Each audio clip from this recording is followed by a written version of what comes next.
The family dinner table had always been my personal torture chamber. Tonight was no different, with Mom's passive-aggressive comments competing with Dad's dismissive sighs and my brother Mark's smug superiority. Still doing that internet thing? Mark smirked, cutting into his expensive steak, paid for with his real job salary as a mid-level banker. What was it again? Some kind of online shop. I took a sip of wine, hiding my smile.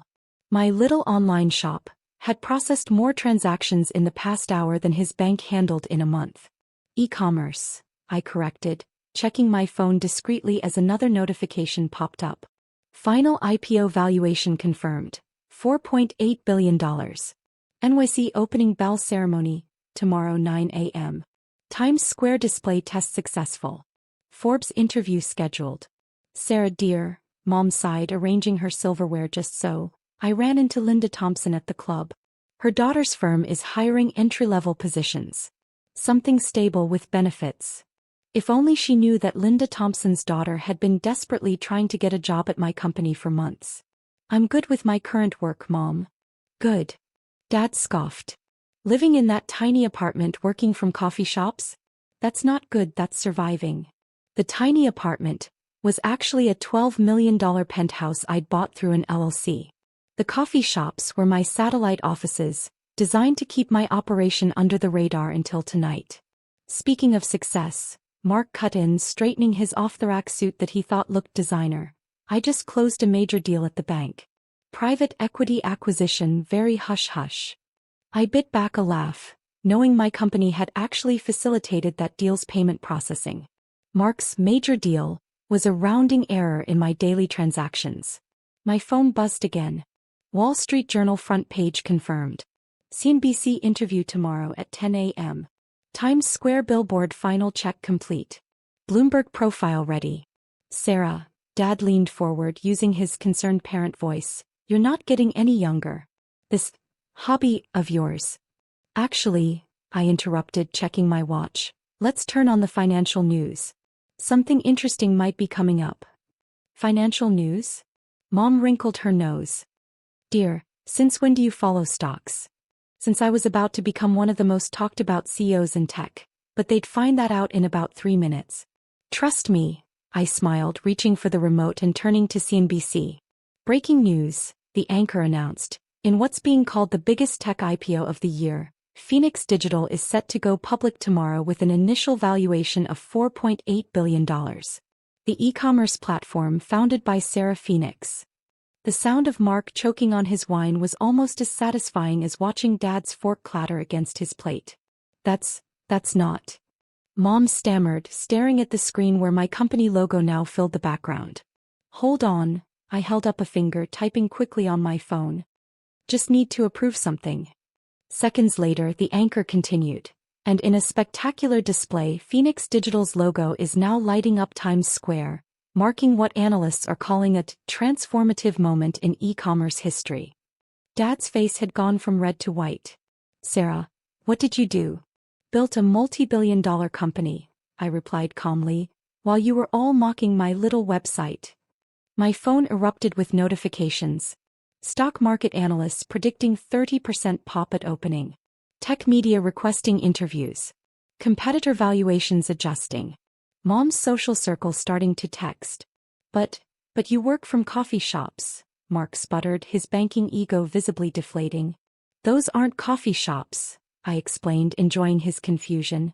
They're my distributed office network. Turns out you can build an empire without flashy headquarters. At least until tomorrow. Tomorrow. Mom's voice was faint. When we officially open our new global headquarters, I confirmed. That mysterious skyscraper downtown you've all been wondering about? The one with the Phoenix Rising logo? Surprise. Dad was still staring at the TV, watching financial analysts dissect my company's meteoric rise. The valuation, those numbers, are actually conservative, I finished. We're expecting a significant pop when trading begins. Speaking of which, I pulled out an envelope, sliding it across the table. Your investment opportunity expired last year when you told me to get a real job. But I did save you something. They opened the envelope with shaking hands, finding a single share certificate each. So you can say you own a piece of my little website, I smiled. Though Mark might want to check his bank's investment strategy. They missed out on our pre-IPO round. Shame. My phone buzzed again. Times Square crowds gathering. Social media exploding with IPO news. Mom's country club group chat blowing up. Mark's bank CEO requesting meeting. I should go, I stood gathering my things. Big day tomorrow. Opening bell doesn't ring itself. Sarah, Mom called weakly, why didn't you tell us? I paused at the door thinking of all the dinners like this one, all the dismissive comments, all the concerned suggestions about real jobs. I did tell you, I replied. You just didn't listen. But don't worry, tomorrow my success will be too loud to ignore. I left them sitting there, their expensive dinner growing cold as their phones exploded with messages. Outside, my driver waited with the Bentley I'd never shown them. To Times Square, he asked. Yes, I smiled, watching my company's logo light up the New York skyline. It's time to show everyone what playing with my little website really means. The morning of my IPO dawned clear and crisp, perfect weather for making history. I stood in my penthouse dressing room, watching my team of stylists create the image of a tech CEO, powerful but approachable, successful but relatable. Your brother's called 6 times, my assistant reported, scrolling through messages. Your mother's up to 12 and your father's trying to get through the building's security. How's he enjoying our visitor management system? I asked, knowing Dad would hate having to wait in line like everyone else. He's on his 4th attempt to convince security he's family of the CEO. I smiled, adjusting my Brunello Cucinelli blazer. The kind of subtle luxury that spoke of success without screaming it. And how's that working out? About as well as his attempt to get into the pre-IPO party last night. My phone lit up with its morning symphony. Stock market analysts predicting 40% opening pop. Times Square crowds already gathering. Family office requests all declined. Mark's bank desperately seeking meeting. Miss Phoenix, my assistant called. CNBC is set up in the lobby. Bloomberg in the trading floor. Forbes in your office and my mother's social circle is blowing up her phone. I finished checking the social media feeds. How many country club members have suddenly remembered they have a close family connection to Phoenix Digital? 43 and counting. Your mother's bridge partner is claiming she practically raised you. I laughed, remembering how that same woman had told Mom to guide me toward a real career just last month. The intercom buzzed. Miss Phoenix? Your brother's in the lobby, insisting he has insider information about the IPO. Send him up, I decided. It's time Mark learned what real finance looks like. The private elevator delivered him to my executive floor. All 20,000 square feet of success he'd never seen coming. His eyes widened at the wall of screens showing real-time transaction data, global operations centers and market analytics. Sarah, he managed, his banker's swagger notably diminished. Why didn't you tell me? I could have helped with the IPO, gotten you a better deal through my bank. You mean the bank that passed on our Series C funding? I pulled up the records. The one where you personally told the investment committee that e-commerce was oversaturated? My phone buzzed continuously. Opening bell ceremony in 90 minutes. Stock demand exceeding all projections. Family attempts to access VIP area blocked. Mom's social media flooding with proud family posts. Look, Mark tried again, straightening his tie, still off the rack, I noticed. Water under the bridge. As your brother, I think we should discuss family involvement in the company. My experience in banking won't be needed. I cut him off, pulling up more screens. See these numbers? That's our daily transaction volume. More than your entire bank processes in a month. Our global market penetration. And this. I pointed to a particularly impressive chart. That's why every major financial institution except yours invested in our pre-IPO rounds. But you worked from coffee shops, he sputtered. All those times I saw you with your laptop. Were me building this, I gestured around us. Every dismissive comment, every mocking laugh, just gave me more motivation to succeed in silence. The intercom crackled again. Miss Phoenix? Your parents are both in the lobby now. Your father's threatening to call his lawyer. His lawyer? I laughed. You mean Stanley? He's on our board now. Dad might want to find new representation. Mark's face paled as the implications sank in. The family connections mean nothing in my world, I confirmed. Merit, Mark. Pure merit. Something our family never quite understood. My phone lit up again. Stock market opening in 60 minutes. Global press awaiting CEO arrival. Family social media posts reaching viral levels. Mark's bank stock dropping on missed opportunity news. You should go, I told him, checking my reflection one last time. The trading floor is about to get very busy, and your visitor pass expires in 2 minutes. Sarah, please. He tried one last time. Think about the family. My reputation at the bank. Should have thought about that when you called my company a cute little website at Christmas, I smiled. Now if you'll excuse me, I have a bell to ring. I left him standing there, surrounded by evidence of the success he'd been too arrogant to see coming. Outside, my executive team waited to escort me to the New York Stock Exchange. Your mother's posted 7 times about her entrepreneur daughter, my assistant reported as we rode down. Should we release the video of her calling it a hobby last week? No need, I replied, watching the city wake up to my new reality. Success is the best revenge, especially when it's measured in billions. The opening bell ceremony was everything I'd dreamed of and nothing like my family had expected. Standing on the NYSE podium, surrounded by global media, I couldn't help but think of all the family dinners where they dismissed my internet hobby. Phoenix Digital opens at $87, up 74% from IPO price. The screens blazed. My personal net worth had just crossed $2.8 billion, not that anyone at home would believe it. Your mother's on her 6th morning show call, my assistant whispered. Apparently she's positioning herself as your greatest supporter and inspiration. Interesting revision of history, I murmured, watching our stock tick higher. Any word from Dad's country club?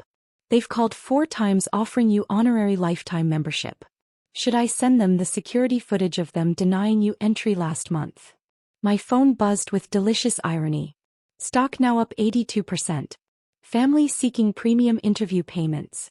Mark's bank CEO personally apologizing. Mom's social circle imploding with jealousy. Miss Phoenix. A CNBC reporter approached. Your brother Mark is giving interviews claiming he was an early advisor to the company. I smiled, pulling up a file on my phone. Release package B, I told my PR team. The one with the video of him calling us a waste of server space, at Thanksgiving. The trading floor erupted as our stock jumped again. Somewhere in his mid-level banking office, Mark was about to learn why burning bridges with a tech CEO sister was bad for business. Your father's trying a new approach, my assistant reported. He's now claiming he secretly supported you all along. Should we release the rejection letter he sent to our first investor meeting? Save it, I decided, watching the numbers climb. His colleagues are about to learn enough about his support when they read tomorrow's Wall Street Journal profile. The intercom buzzed. Miss Phoenix? The Four Seasons says your mother's attempting to book your usual penthouse suite for her social club meeting. On her usual credit card? I asked, already knowing the answer. The one tied to Dad's now struggling consulting firm. Yes. Should we mention you bought the hotel last month? Let them find out at check-in, I smiled, watching another stock price alert flash across the screens. My phone lit up continuously. Personal net worth passing $3 billion.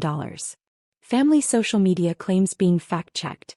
Mark's bank clients requesting transfers. Mom's country club status imploding. A commotion near the trading floor entrance caught my attention. Dad had somehow talked his way past the first security checkpoint. Your daughter, he was saying to anyone who'd listen. I taught her everything she knows about business. Release the footage, I instructed my team. Seconds later, the trading floor's massive screens played his greatest hits. That internet thing is a waste of time. No daughter of mine will succeed in tech. Real business happens in offices, not on computers.